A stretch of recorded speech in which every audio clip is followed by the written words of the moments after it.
Tov, ces paroles de Torah seront à la mémoire de Arlet Bayabat Raphaël, les soldats qui sont décédés et que Kadosh Baruch Hu envoie une guérison rapide à tous les blessés et pitié du Ham Israël, des Juifs qui sont captivés, à la mémoire de Raphaël Sarah Batlier. à la mémoire de Raphaël Sarah Raphaëla Batlier. Sarah Batléa.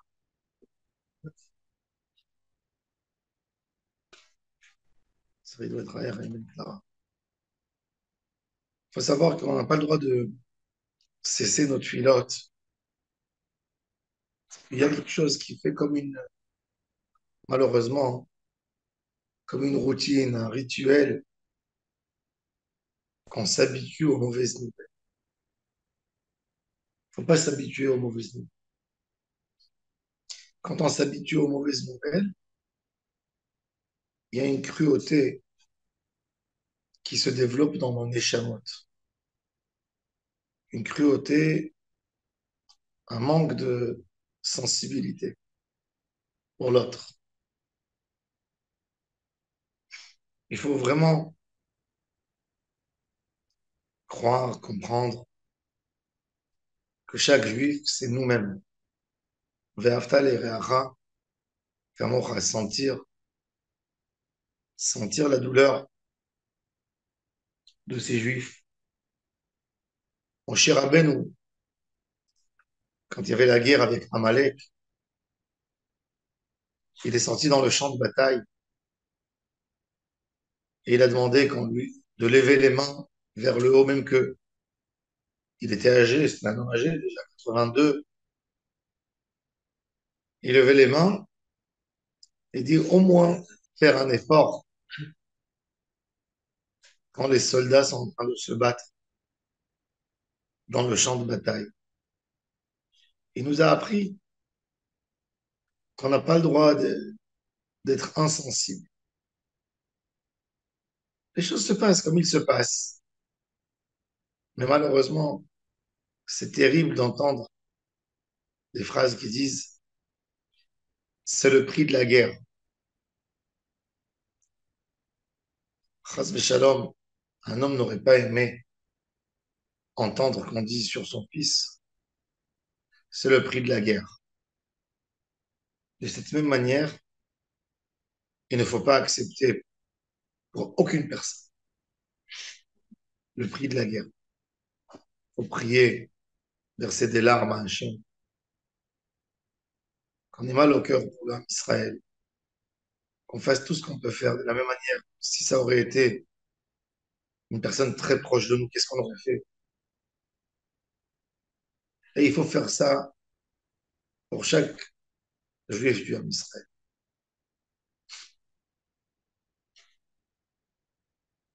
L'union du homme Israël,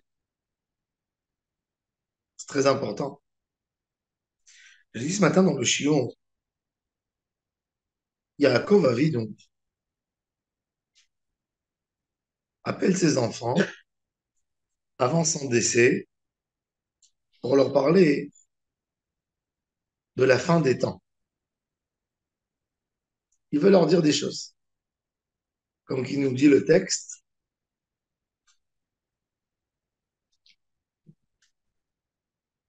il nous dit le texte comme ça.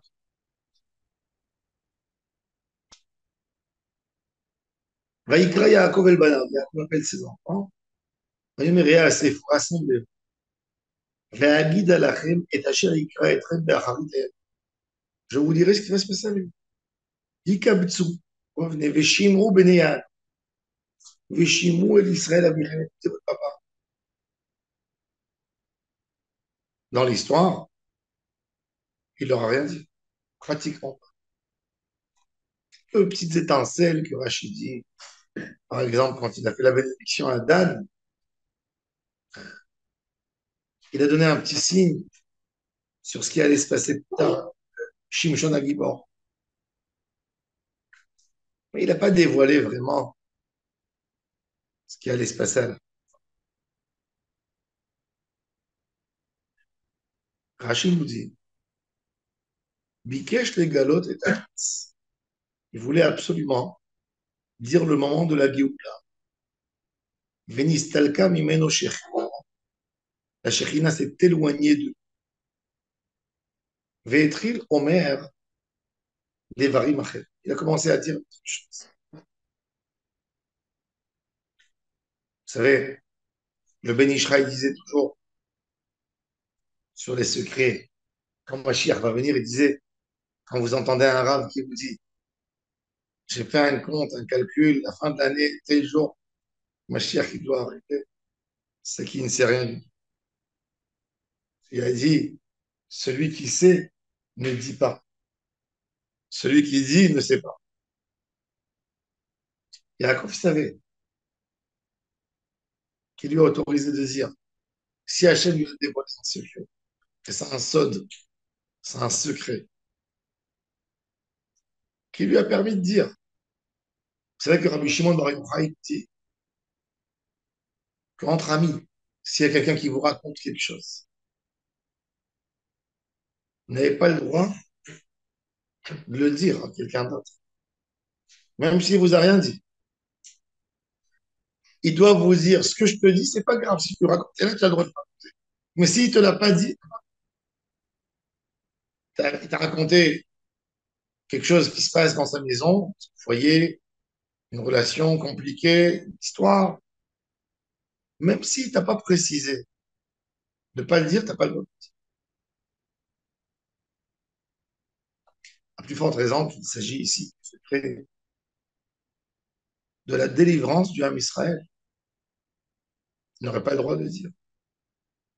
Et s'il voulait dire, c'est qu'il a compris qu'il y avait une importance du fait qu'il dirait ce qu'il a à dire. Alors, faut-il comprendre pourquoi Kadosh Baruch Hu a refusé qu'il dise? Qu'est-ce que Yaakov pensait que Hachem n'était pas d'accord? Yaakov Avinu, c'est le patriarche qui cherche le bien pour ses enfants. C'est pour la première fois que sur les trois patriarches, il va y avoir un des patriarches que tous ses enfants vont continuer le Ham Israël. Ça devient Ham, le peuple. Pourquoi? Parce qu'Abraham, c'est un successeur. Choisir un successeur. C'est Yitzhak. Yitzhak, quand il fait la bénédiction, lui aussi choisit un successeur. Ce qu'il dit à la base, quand il fait la bracha, il dit, je ne donnerai pas la bracha aux deux, je ne donnerai qu'un, l'autre sera son serviteur. C'est-à-dire qu'il cherche un successeur. Chez Yaakov, tous les enfants restent dans le mouvement parce que ça devient un peuple. C'est pour ça d'ailleurs qu'on appelle le peuple d'Israël. Israël, c'est Yaakov. Israël. Son deuxième nom, prénom, c'est son deuxième prénom, c'est Yaakov, c'est Israël. Et donc on s'appelle A Israël, Béné Israël. On s'appelle pas Béné Avra, non. Ça s'appelle pas Béné Israël, non. Béné Israël, parce que c'est plus que des successeurs. Il va faire des brachot à ses enfants et il va donner le caractère de chacun. Comment on forme une société avec. Il ne cherche pas à faire un successeur. Il y a un peuple. Un peuple, pour être un peuple, il faut bien une terre, il faut des lois. Donc, comme Yaakov Avinu, c'est l'architecte, l'architecte du Ham Israël, qu'est-ce qu'il souhaiterait au Ham Israël? Une Géoula, une délivrance. Le minimum, c'est une délivrance pour le Ham Israël.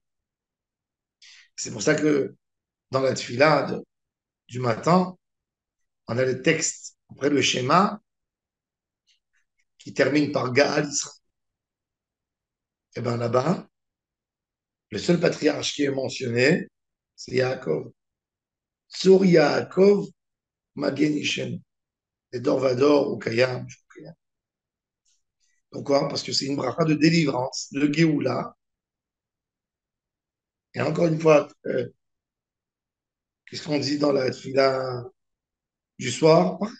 Qui pada Adonai et Yaakov, ug'alu miyad chazak Baruch ata Hashem, Ga'al Israël. La Géoula est toujours liée à Yaakov, pas à Abraham, pas non plus à Yitzhak. Yaakov Avinu a compris une chose qui peut nous amener la Géoula plus que tout. Il y a beaucoup de choses qui ont été dites à propos de Géoula. Rabbi Shimon Bar Yochai, il a dit si l'ensemble du Ham Israël va faire 2 Shabbats, la Géoula va venir. La Gemara a dit Gedola Tzedaka, Shemekarev et la Géoula. Tzedaka, elle ramène la Géoula. שנאמר, ציון במשפט תיפדה וישרה בצדקה. צדקה. On a dit Chesed, Torah, beaucoup de choses. Mais il y a une chose qui est fondamentale, qui amène la plus rapide. L'union du Ham Israël. Quand Ham Israël est uni autour d'une valeur, ils se mettent un objectif. Et tout le monde fonce là-dedans. Là, on arrive à une Géoula. Une des choses incroyables dans l'histoire du Ham Israël, 2000 ans d'exil. Il y a eu beaucoup de tzadikim dans le Ham Israël. Depuis la destruction du temple, passons par les générations de Tanaïm, de Hamoraïm, les écrivains du Talmud, les Savoraïm, les Géonim, les Rishonim, les Achroné Rishonim, les Rishoné Achronim, les Acharonim, les Achroné Achronim. Et nous, aujourd'hui, les Achroné Achronim. Ils ont enseigné plein de Torah. Mais il n'y a pas eu de Géoula. Il n'y a pas eu aucune Géoula parce que la nation n'était pas autour d'une idée. Il n'y a personne qui a mobilisé la nation autour des Israël. Personne. Il y a eu des essais.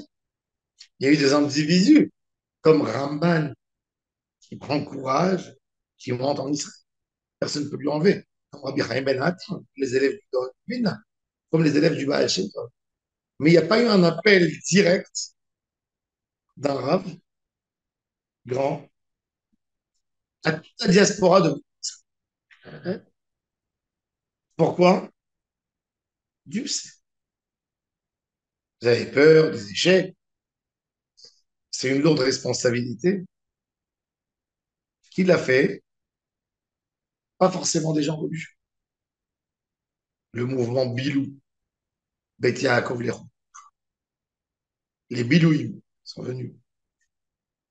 Les Chaloutzim qui sont venus, qui ont monté Nal, les Kibbutzim, les Yishulim de Emek Israël, qui ont monté Rishon LeZion, Zichron Yaakov, les petites colonies qu'ils appelaient Petar Tikva. Ça, c'est des gens qui ont essayé que leur objectif, c'était de mettre tout le Ham Israël uni et on voit que même qu'il y a beaucoup de désaccords, beaucoup d'autres choses, comme il y a une union autour de l'idée aujourd'hui, un juif normal dans l'exil ne peut pas s'emparer, ne peut pas se séparer de l'idée qu'il ne va pas y avoir l'État d'Israël. C'est une évidence, comme l'évidence qu'on a un père et une mère des enfants. C'est devenu une évidence. Et ça, c'est de la Géoula, parce que c'est une union. On est déjà unis autour de quelque chose. Il y a une chose qu'on est tous d'accord. On l'a vu. Là, dans ces 3 mois, on a vu qu'avec toutes les menaces qu'il y avait avant, quand il fallait défendre notre cause, quand il fallait défendre notre maison, tout le monde est là. Tout le monde est là. Depuis les plus vieux jusqu'aux plus jeunes. Shabbat, avant le Shabbat dernier, je sortais de la synagogue, c'était Hanouka, et il y a un papa qui demande à son fils, quel cadeau tu veux? Dis au Rav, quel cadeau tu veux de Hanouka? Il dit, avec des yeux tristes, cette année, j'ai pas envie de cadeau, je veux que tous les soldats reviennent. Je veux que tous les prisonniers, ça c'est mon cadeau. Si on veut me donner, c'est ça. Tellement beau, tellement fort, tellement pur. Ça, c'est l'union du Ham Israël. Yaakov Avinu a connu la pire des catastrophes qui peut se passer dans une maison. La pire, vraiment la pire. 9 de ses enfants ont fait un crime. Un crime. Ils sont des criminels. Ils ont pris leur petit frère et ils l'ont vendu à l'esclavage. Ils l'ont vendu à l'esclavage, c'est un crime. Comment on vit avec une famille comme ça? Et Yaakov Avinu, à la fin de sa vie, il voit tous ses enfants autour de son lit. Qu'est-ce qu'il voit, lui? Une union. Pour lui, une union, c'est une Géoula.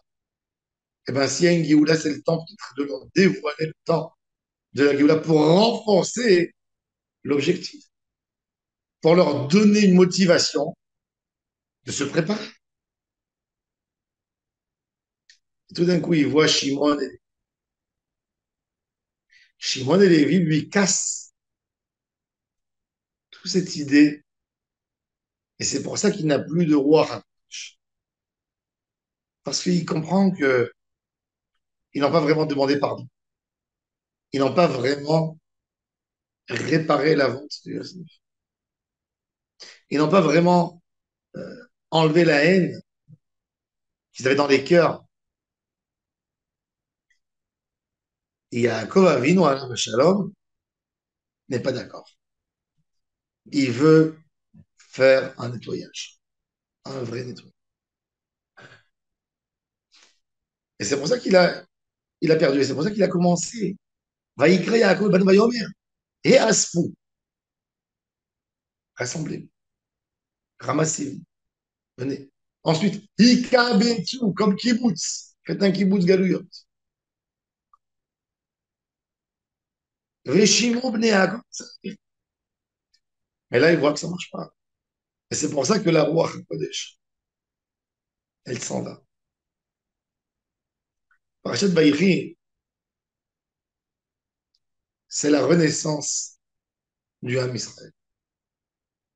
Parachat Zou, Stouma. Rachid nous dit, mais le point, quand vous lisez dans les colonnes du Sefer Torah, il y a des espaces. Il y a des espaces de 9 lettres pour passer à un autre sujet dans la Torah. C'est-à-dire, on a un sujet qui se termine, on compte une espace de 9 lettres moyenne, on reprend à écrire. Ça, c'est une afshaka. Des fois, il y a des sujets où on passe à la ligne. La paracha de Vaïri, elle est bloquée dans le texte. Quand vous voyez le texte de la Torah, il ne commence pas par une ligne, non. Il est au milieu d'une page où il faut chercher le Vaïri. Paracha Zoustuma.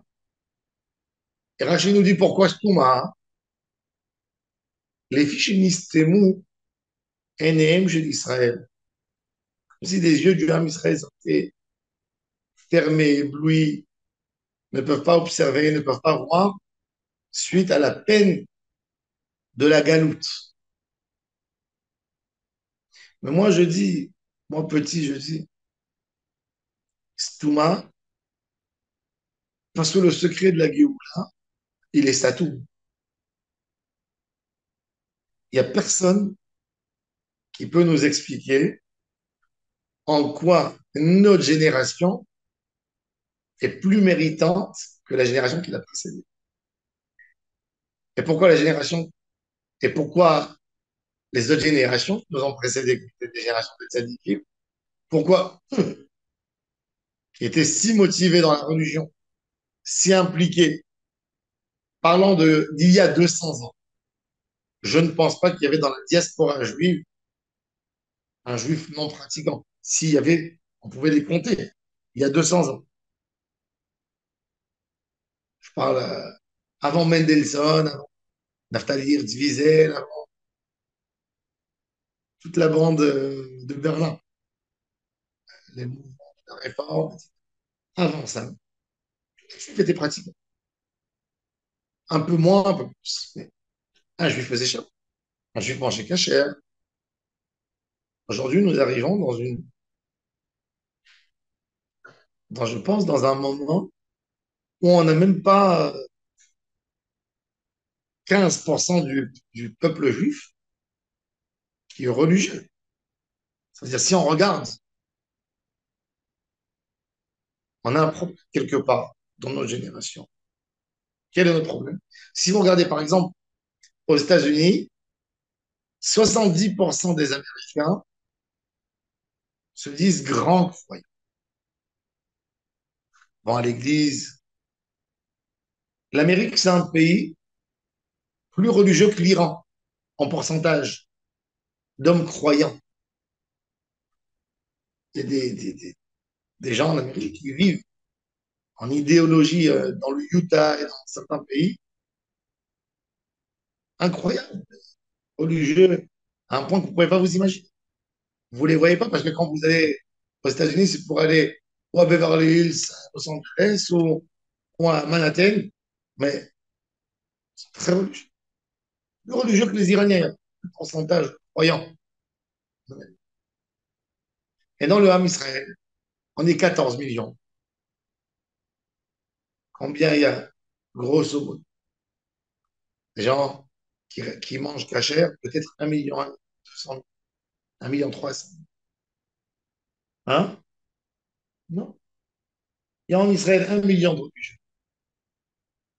En France, il y a peut-être 100 000 qui respectent ça. Aux États-Unis, encore 300. Oui, on a closé l'histoire. En Angleterre, 50 000. 60. Ah bon? La majorité du peuple juif n'est pas pratiquant. Les juifs qui pour un peu, font qui pour. On est moins religieux, c'est fou, que toutes les générations. Mais on est la génération qui mérite. Parce qu'on a plus que tous la notion de l'appartenance. Appartenir au Ham Israël. Vous savez combien de juifs sont venus de France et d'Amérique pour venir faire la guerre ici, en Israël? Combien d'Israéliens sont retournés pour prendre une arme et pour mettre des gens qui travaillent, qui sont déjà 4 ans, 5 ans, ils font des études. Ils sont montés dans la guerre, des dizaines de milliers. Et ça, c'est la renaissance du Ham Israël. Ça, c'est le Vaïeri Yaakov. Yaakov Avinu, sans doute, ses enfants, c'était des juifs pas pratiquants, hyper pratiquants. J'essaie de m'imaginer comment ça Pessah dans la maison de Yaakov Avinu, c'est irréprochable. Mais la haine gratuite qu'il y avait là-bas, qu'un enfant pour un rêve qu'il a rêvé, c'est une raison de le détester à ce point qu'on ne lui adresse plus la parole et qu'on le prend et qu'on le vend. Alors, il n'y a rien qui tient.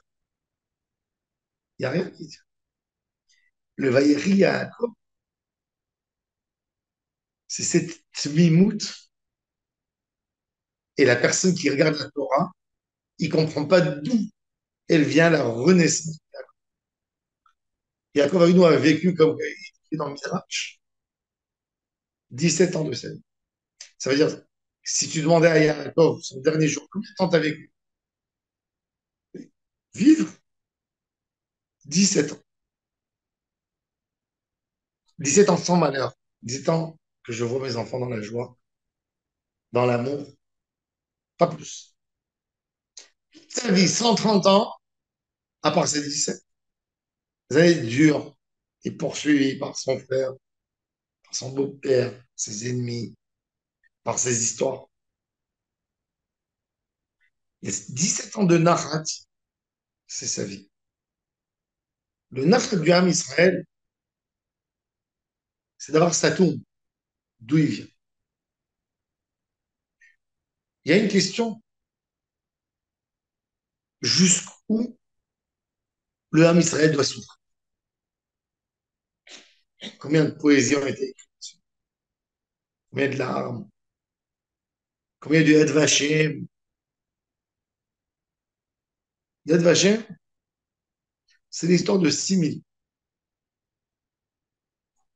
qui se rappellent des gens qui ont été tués par les Cosaques en Europe, 400 000 juifs de la Russie blanche jusqu'en Allemagne, Tarvetat, avec Bogdan Khmelnytsky en Ukraine,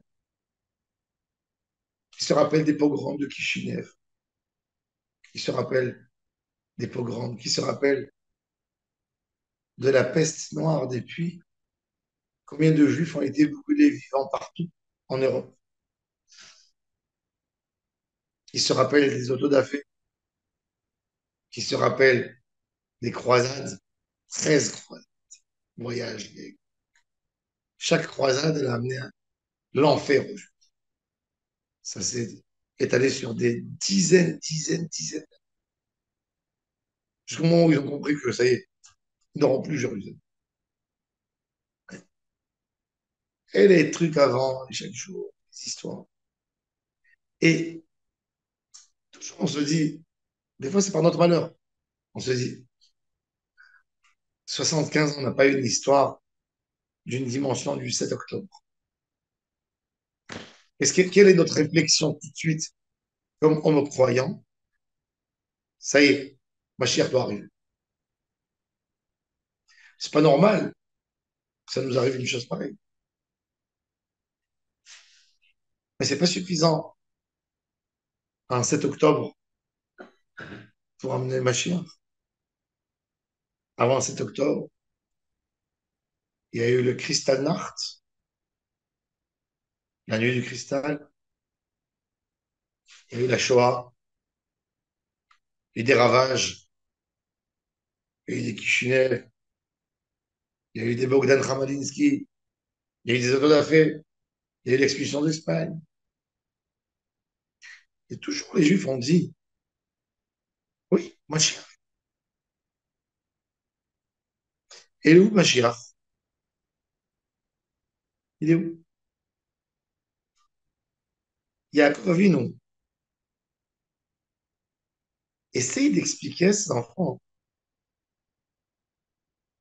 que la venue du Mashiach, elle ne vient pas parce qu'on souffre et qu'il va avoir pitié de nous. D'ailleurs, d'ailleurs,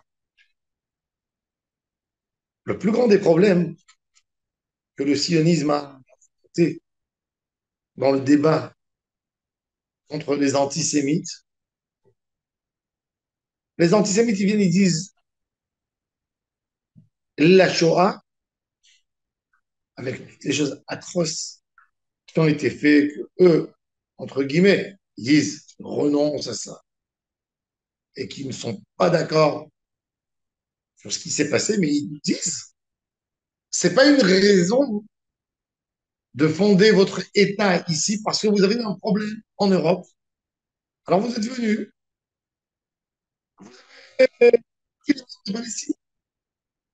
ça c'est l'argument des antisémites. Ils n'arrêtent pas de le répéter. C'est-à-dire que même ils comprennent qu'une Géoula, elle ne vient pas suite à un malheur. Et la réflexion de beaucoup parmi nous est fausse en disant, on a eu un 7 octobre, il faut que Mashiach arrive. Parce que moi, je peux leur poser la question. On a eu un 1492, on a eu 1932, et le Mashiach n'est pas arrivé. C'est-à-dire que Mashiach,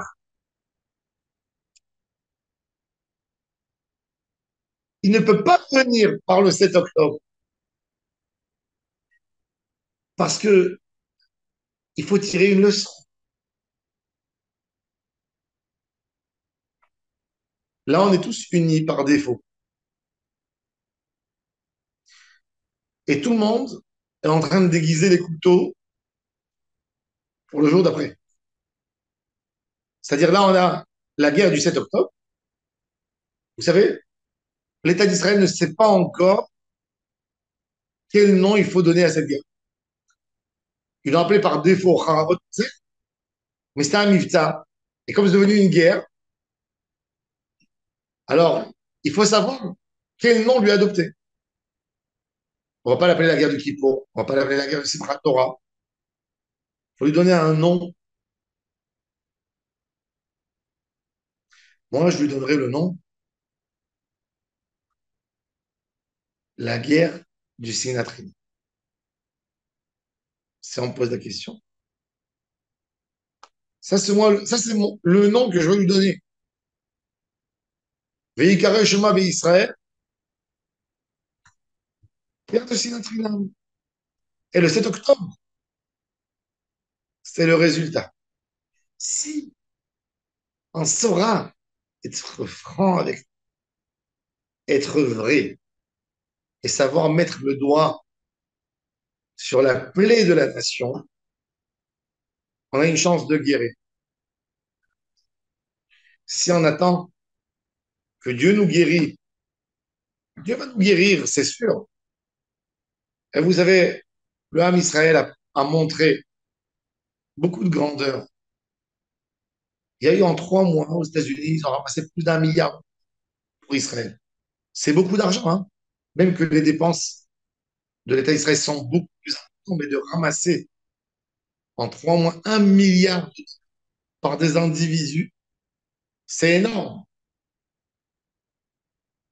Et tous les problèmes aujourd'hui qu'il y a d'un point de vue économique, les hôtels, les voyages, les maisons, l'économie israélienne, tout ça, Baruch Hashem se répare et va se réparer très rapidement. Je suis sûr que le lendemain de la guerre, 1 an après, je ne parle pas des plaies et des douleurs des familles et des handicapés, que Dieu préserve et leur donne une réfouache les mains. Ça, c'est sûr, ça ne va pas partir. Mais quand on parle de la nation, du dégât, le dégât à Israël, le dégât, ça. Mais la société, comment va réagir la société? Qui est cette société? Qu'est-ce qui a changé dans le juif? Qu'est-ce qui a changé dans le juif? Le 7 octobre. Vous savez, il faut mettre le vrai point. Souvent, on évite de toucher ce qui nous fait mal. Qu'est-ce qui a changé en 1945 chez nous? Moi, quand j'étais enfant, en Israël, les gens, la majorité des gens, quand ils voyaient Made in Germany, ils achetaient. Je me rappelle jusqu'aujourd'hui. J'avais fait une Avera. Mon papa m'a acheté un taille-crayon en métal. Il y avait l'option de mettre 2 crayons, un gros et un petit. Et j'ai vu que c'était Made in Germany. Je l'ai pris et je l'ai jeté. Je l'ai abîmé, je l'ai jeté. Et j'ai dit à mon père, c'est perdu. Et il m'a dit, OK, on va acheter. Non, il y a ici un petit, je suis parti, j'ai acheté un simple en plastique, tellement je ne pouvais pas supporter les Allemands. Bon, c'était une réflexion d'un enfant de 10 ans, 8 ans, 9 ans, qui jette, parce que j'avais vu des photos d'horreur de ce que les nazis ont fait, l'histoire, et ça m'avait tellement marqué. Et c'était ça ma petite lutte pour faire mal à l'Allemagne. D'accord? Un enfant, enfant, c'est un enfant. De voir aujourd'hui tellement de juifs qui habitent à Berlin. Il y a des radios en hébreu en Allemagne. C'est-à-dire que, quelque part, les massacres nous font pas de mal, nous font pas comprendre des choses. Est-ce que maintenant, ce 7 octobre, est-ce qu'il nous a fait comprendre quelque chose qu'on ne savait pas avant? Ça dépend qui vous allez demander. Chacun va vous dire qu'il est plus ferme. Mais dans combien de temps vous allez revoir le même comportement des gens par rapport à la population arabe en Israël? C'est-à-dire que le mal n'est pas suffisant pour faire un changement dans une nation. Il serait malheureux, malheureux pour les Juifs, si la raison d'existence de l'État d'Israël, c'est la Shoah. Ce serait notre plus grand malheur. Si ton existence, tu es en Israël que parce que tu ne veux plus qu'il y ait une Shoah qui se reproduise, où tu dis plus jamais, il faut savoir qu'aujourd'hui, Akadosh Baruch Hu fait des choses incroyables dans le monde pour nous faire comprendre à nous des choses. Je sais que les gens n'aiment pas parler de ça, mais je pense que c'est des questions qu'on doit se poser pour être meilleur et nous reprendre à nous-mêmes. Je me pose beaucoup de questions. Est-ce que l'État d'Israël va exister jusqu'à la fin des temps? J'entends tellement les paroles des antisémites, comme ils ont annoncé hier, allez, Tel Aviv, commencez à compter en arrière. Tu te dis, pendant 75, on est parti expliquer un des arguments qu'on a expliqué au monde juif pour venir en Israël, c'est vous êtes là, il n'y a plus de pogrom, n'est-ce pas? Vous êtes là, il n'y a plus de RAF, il n'y a plus de sélection. Mais admettons maintenant que l'Iran obtient une, deux, trois, cinq, 10 bombes atomiques.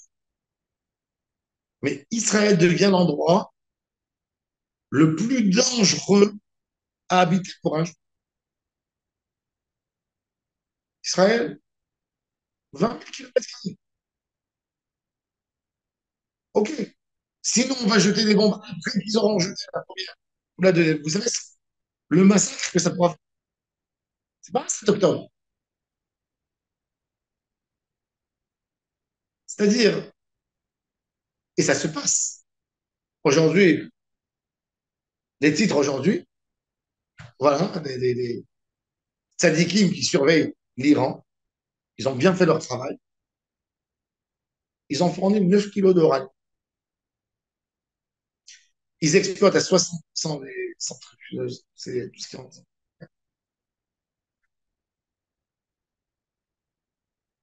Ils avancent avec des pas de géants. 2 semaines, ils peuvent obtenir une bombe atomique. Tout ce qu'il faut. La technologie, ils l'ont. Ils l'ont. C'est-à-dire que Kadosh Baruch Hu nous demande, nous dit voilà, je vous ai donné un État d'Israël magnifique. Je vous ai donné des victoires magnifiques, celles de Sheikh Tayamin. Je vous ai donné la tête pour faire des technologies, pour quelque part, pour. Je veux vous montrer que je vous aime. Mais il y a un petit coup de notre part à faire. Il y a quelque chose qu'on n'a pas compris. Pourquoi le temple a été détruit? Le peuple d'Israël doit être apte à la Géoula. Il y a quelque chose qu'on a besoin de faire un travail avec nous pour se préparer. En quoi on se prépare à la Géoula? À quoi? Avec quoi? On fait Shabbat, on l'a toujours fait dans l'exil. C'est pas ça ce qui nous a fait sortir. Chacun de nous a besoin de faire un travail avec soi pour comprendre qu'est-ce que Hachem veut de lui à la fin des temps. Beaucoup de fois, vous savez, c'est plus facile de dire je vais faire Shabbat que de dire je vais plus haïr de ma vie un juif. Moi, je vous dis, c'est plus facile de dire je vais faire Shabbat, je mange bien, je prie, je rencontre mes copains, j'étudie un peu. C'est beaucoup plus facile de le faire que de dire je ne vais jamais prononcer une parole ou un faux jugement sur un juif. C'est ça qui construit la nation. Le Vaïri Yaakov, il est Satoum. Vous savez pourquoi Satoum? Parce qu'on parle de renaissance. Yaakov est en train de revivre. Yaakov, dans sa vie, c'est le symbole de ce qui s'est passé avec Israël. Israël existe 3300 ans depuis que Dieu a donné la Torah sur le mont Sinaï. Bon, et encore 300 ans de patriarche, d'histoire hébraïque, pas juive. Mais toutes ces années sont des années de souffrance. C'est les années de Yaakov. Toute sa vie poursuivie. La fin des temps, il y a un Mashiach. Il y a Olam Haba. Mashiach, c'est pas une très longue vue. C'est un moment, comme l'explique très clair, pour habituer l'homme à arriver au Olam Haba. C'est pour ça qu'on a Yemot HaMashiach, et puis après on a Haye Olam Haba, un monde. C'est-à-dire Mashiach, c'est pour faciliter le passage de l'homme avec sa connaissance d'une vie de corps, des besoins, etc., à une vie, à un modèle beaucoup plus spirituel, où l'être humain n'est pas alimenté uniquement par de la nourriture, mais par des choses. Ça, c'est le Mashiach. Autrement, c'est quoi le Mashiach? Le Mashiach, il est censé à dire que la promesse divine est vraie. Pourquoi? Je mets en doute en Hachem. Qu'est-ce que le Mashiach, il est censé à me dire? Que quoi? Qu'on va se venger des, des gens qui ont fait du mal. Eh ben, ne fais pas de mal, ne te venge pas. C'est quoi le Mashiach? Il faut comprendre que Israël, c'est beaucoup plus qu'une simple indépendance. Être indépendant, avoir un pays à nous. On a entendu ça. Vous savez, un pays, c'est pas tout. Regardez, il y a des pays dans le monde, si rien que vous leur donnez des visas, le pays se vide. Vous trouverez même plus celui qui restera pour éteindre la lumière à la fin. Ouais. Allez en Afrique. Dites que vous aurez une ambassade où vous donnez des passeports dans n'importe quel pays qui veut aller dans le monde. Il ne va pas vous rester un citoyen. Même le Premier ministre va partir. Un pays, c'est pas suffisant. Une terre. Une terre, ce n'est pas suffisant. Je pense que le travail de la Géoula,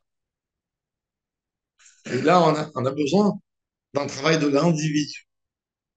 C'est de savoir à quoi Hachem s'attend dans une Géoula. comment notre vie aura l'air. Est-ce que vivre ici, ça suffit? Je suis content de ce que je fais, je suis content d'avoir fait mal, hein, d'avoir un appartement en Israël. Bon, franchement, c'est mieux. Vous savez, il y a quelqu'un qui m'a raconté une histoire. Il y a, ce vendredi, il y a un prix, et il récupère à la banque Louis, il tire de l'argent. Elle avait besoin de 1500 shekels. Et la machine fait sortir des billets. Prend les billets pour voir. Il y avait un vent qui était très fort à la Léoumi. Et tous les billets s'envolent. Hein, tous les billets s'envolent. Il arrive pas, il reste comme ça, il est tellement choqué de ce qui lui est arrivé. Bah, à Rouza, les voitures elles se sont arrêtées. Les gens qui sont sortis, qui ont derrière les billets qui volaient. Et après 3 minutes, ils sont tous venus chez lui pour lui donner l'argent. Il m'a dit, j'avais les 1500. Il m'a dit, je disais, mais je vis dans le meilleur endroit du monde. Je vis dans le meilleur. Les gens qui ne me connaissent pas, qui ont arrêté la voiture, se sont dit, ils ont compris que c'est parti de quelqu'un pour l'aider. Il m'a dit, j'étais tellement fier de vivre ici. J'étais tellement fier de ma Aliyah.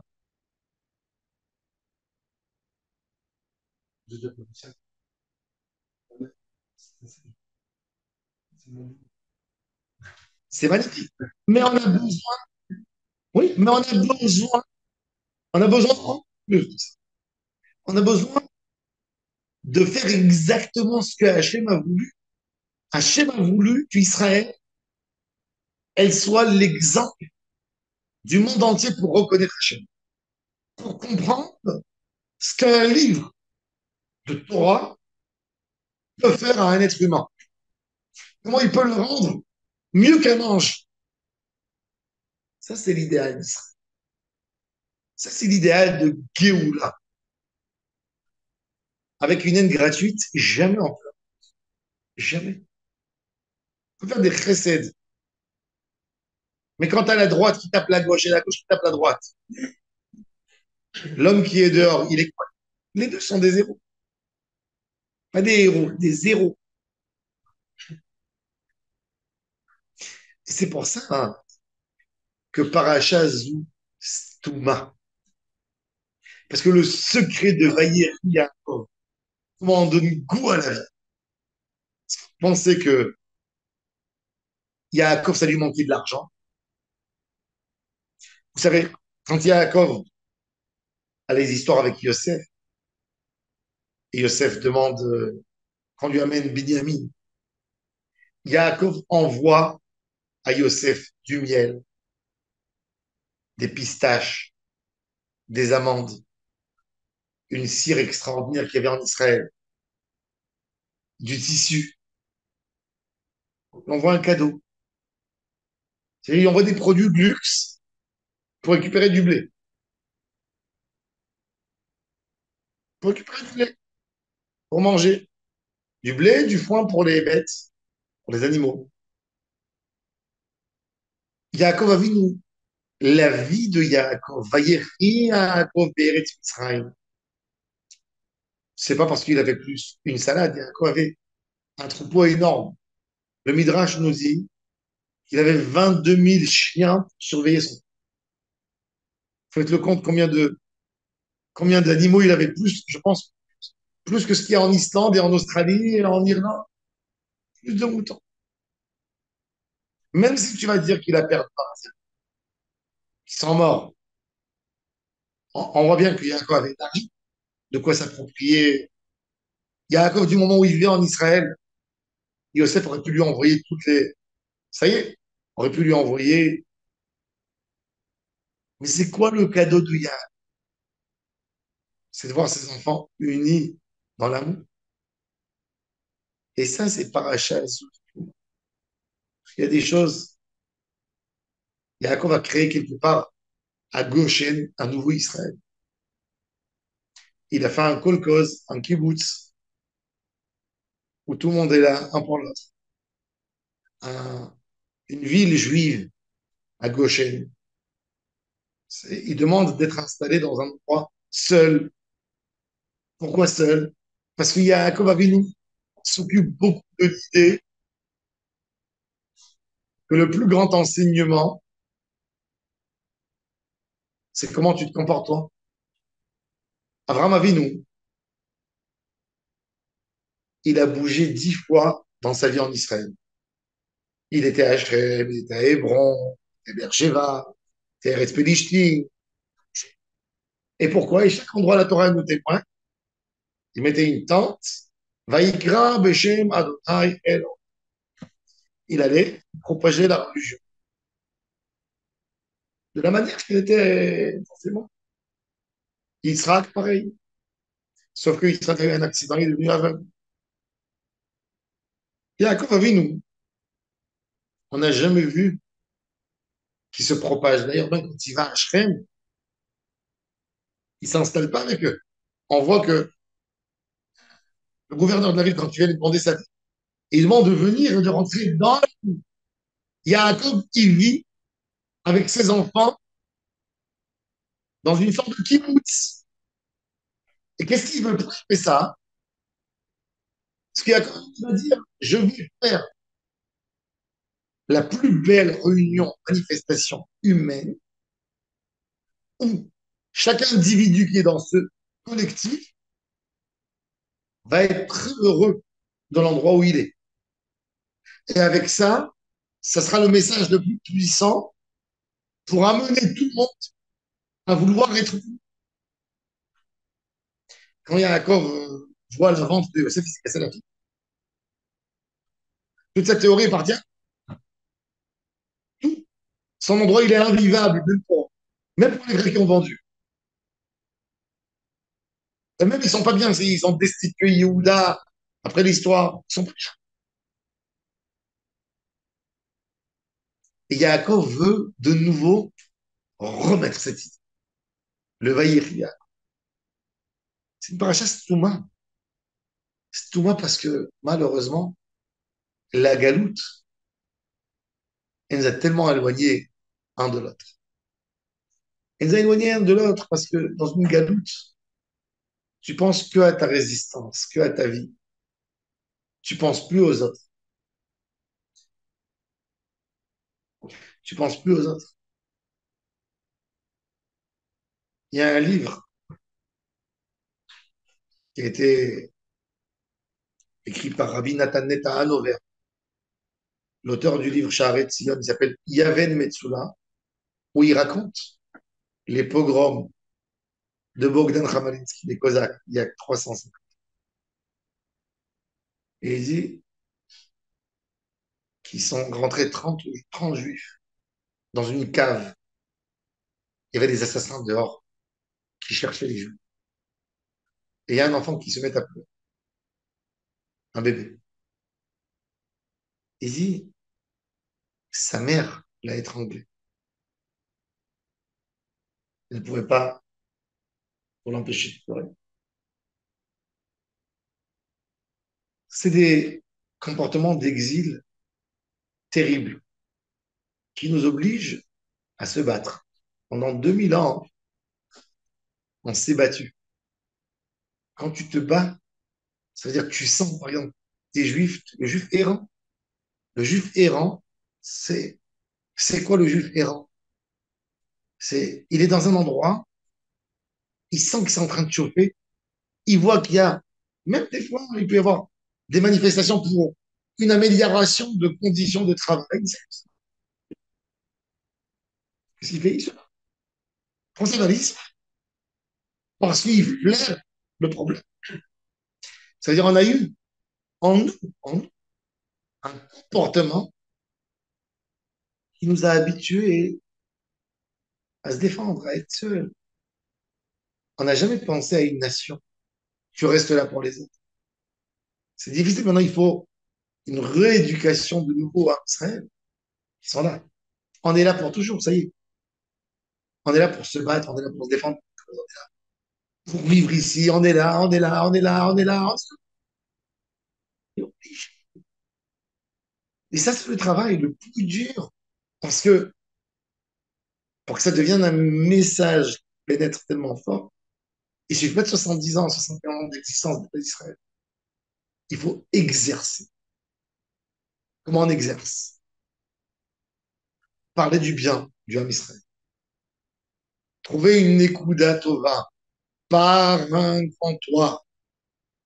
Comme il dit Rabbeinu dans Torah, dans l'autre, voir le bien dans l'autre. David Amelech, il dit, oh, et Betov Yerushalayim. Regarde le bel aspect de Jérusalem. Ne regarde pas le mauvais côté de Jérusalem. Regarde le beau Jérusalem. Oh, ça ne doit pas être un moment. Ça doit être toute ta vie. Toute ta vie. Le secret de vivre longtemps, c'est de voir du bien chez nous. C'est de ne pas avoir le sens critique contre tout le monde. Avoir une simplicité, une admiration, une sorte de naïveté pour aimer et admirer ce qu'on voit les autres faire. Quand on a ça en nous, cet élément, ben, c'est déjà une sorte de Géoula, une réparation.